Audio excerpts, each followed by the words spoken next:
possible delays, no? Kasi pwede pag-usapan muna yung second required certification by the Senate dito po sa House of Representatives bago pag-usapan sa susunod na Kongreso yung motion to dismiss ang Vice President. Pero yun ba matatanggal na talaga yun pag nag-convene sila? Tama po ba yun? Parang nawala na yung roadblock na yun by the fact that they will Sa decide to akin, convene? sa akin dapat, kasi if I remember correctly, meron ng resolution ang House na they certify at they say na walang infirmity o walang mali doon sa ginawa nila, no? So kung meron niyang ganung pangyayari, so I don't see any roadblock to that. Dapat yun, respetuhin na rin ng Senado dahil nga meron tayong regularity of government acts and services. So kung meron tayong regularity pagdating sa government acts, unless nga sinabi ko, unless na kontrahin ito ng Supreme Court, hindi naman pwedeng baliwalain yung certification at yung pag-submit ng House of Representatives ng articles of impeachment. Dapat yun po ay galangin naman ng Senado at ng impeachment court. How about the argument, no? Isa sa mga i-anticipate natin ito na i-raise ang Vice President. Hindi lang na-raise na yung pag-remand ng articles of impeachment. So basically ang argument niya, wala akong sasagutin kasi binalik niya.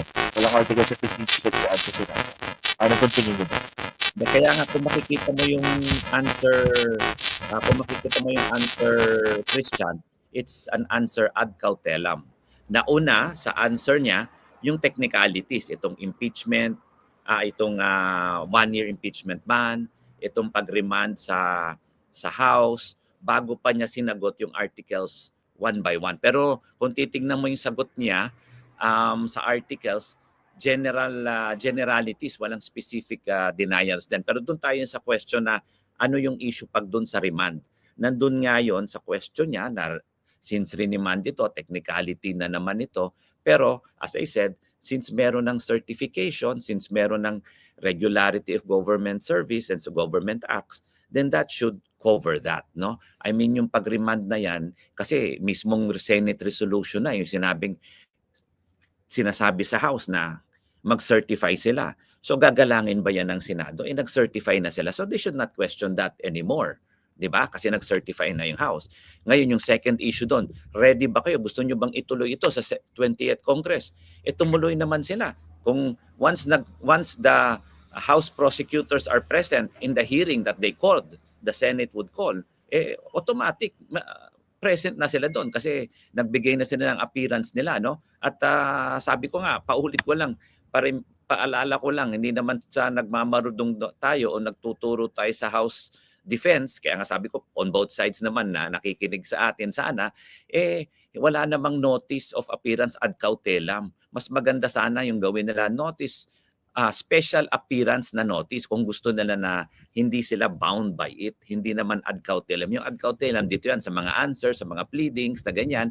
Pero hindi doon sa appearance. Dapat yung appearance with special appearance yung dapat sinabi nila. Because that would only mean that they're appearing only for that instance and not for any other thing. Ito sana, yung paki-explain po sa mga viewers natin para mas maunawaan. Ano ba yung value ng reply ng Vice President sa articles of impeachment? Kunwari, sagot ka diba very general?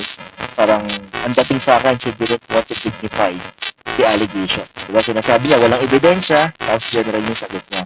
Pero ano ba yung klaseng, itinatali ba nitong reply ng Vice President, yung kanyang kampo, in relation to a trial, if at all that happens? So, talk about the value of that reply. Ganito po yan. Yung, balik tayo, no? Yung, the value of the answer because reply goes to the sa prosecution. Sorry, tama. Answer ad cautelam. What does that mean? Answer ad cautelam. Meaning, kaya tingnan mo, kung titingnan mo yung answer nila, una yung technicality, yung impeachment, yung constitutionality, sa kanila sinabi, kung sasabihin nyo, kung itutuloy nyo ito yung sagot namin. Parang ganun yung nangyari dun sa answer. Ad cautelam, meaning hindi siya iba-bound by that kung meron man, kung biglang i-approve yung motion to dismiss, hindi na siya bound dun sa mga sinabi niya. Pero kung hindi i-approve, ito yung aking sagot. Ngayon, buta tayo dun sa sagot niya. Sinagot ba niya point by point yung impeachment articles? Sa tingin ko, sa pagbasa ko, hindi. Kasi as you said nga, ang tingin ko, which I agree with you, is panay generalities, panay denials.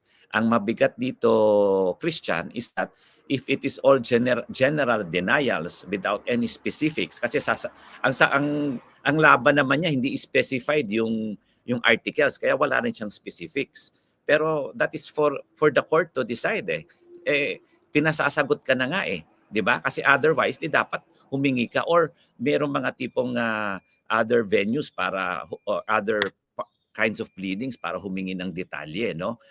Pero hindi naman niya ginawa ito, nag-general denial lang siya. So anong ibig sabihin ng general denial? Pag wala hong specific denial at mga affirmative defenses, ang ibig sabihin nun, para mo ring inaamin, no? A general denial is equal to an admission. So yun po ang mahirap doon. At saka another thing, kung another kumbaga danger doon sa ginawa niyang motion to dismiss, kasi kung hindi na siya pinayagan mag-answer, edi para na siyang walang answer. Ibig sabihin, para na rin niyang inamin o para na rin niyang pumayag o sumang-ayon doon sa articles of impeachment. Kaya medyo delikado ito on their part, but of course, it is a strategy na ginamit ng depensa. So nasa sa kanila po yan kung ano ang kanilang tingin. And then baka naman, they think they have the numbers to dismiss it. So baka naman they are very confident about it. But as I said, sana naman, wag naman na itong itapon because of sheer numbers or sheer technicalities, but hopefully it will proceed on trials on the merits, which I think the people and the country rightly deserves. Opo, okay. So assuming mag-proceed yung trial, anong magiging epekto ng ganitong klaseng general na sagot formally doon sa trial mismo? Pwede ba sila magdagdag? Teka, general yung sinabi ko dyan, pero ito marami ako sasabihin para i-controvert yung mga aligasyon laban sa akin. Pwede po ba yun? Yun na nga ang problema doon na Christian, pwedeng sabihin later on kung ako yung nasa prosecution, sabihin ko, teka muna, why are you introducing now evidence or why are you not introducing now new arguments? Hindi mo sinabi sa answer mo yan. Kasi general denial ka lang. Wala kang affirmative defenses, wala kang any other detailed defense. So hindi mo sinabi yan. Kasi, but that can be cleared before trial. Ang tinatawag doon, pre-trial. Doon sa pre-trial stage, pwedeng i-clear. Ano ba ang mga issues? Ano ba ang mga admissions on each parties? Ano ba ang evidences or documents na isasubmit? Pwede naman yan doon. Kasi pwedeng sabihin, hindi mo naman sinabi ito o hindi mo naman sinubmit itong dokumento nito. Huwag mo nang isasubmit in trial. So, pwede doon i-limit doon sa pre-trial. Ngayon, kung bibigyan siya ng pagkakataon, sabi ko nga, since meron siyang general denial or kaya yung kanyang time para gumawa ng answer, gipit na kasi last day niya final yung kanyang motion to dismiss. Baka hindi na siya bigyan ng extension. Again, very sui generis na naman, balik na naman tayo doon. Again, the court can decide, papayagan ba natin itong bagong ebidensya na ito? Papayagan ba natin itong bagong argumento na ito? Di magbobotohan na naman sila. So, doon din babagsak yun. So, at the end of the day, technically, if you go to the rules of court, if you're going very strict on it, medyo limitado na siya.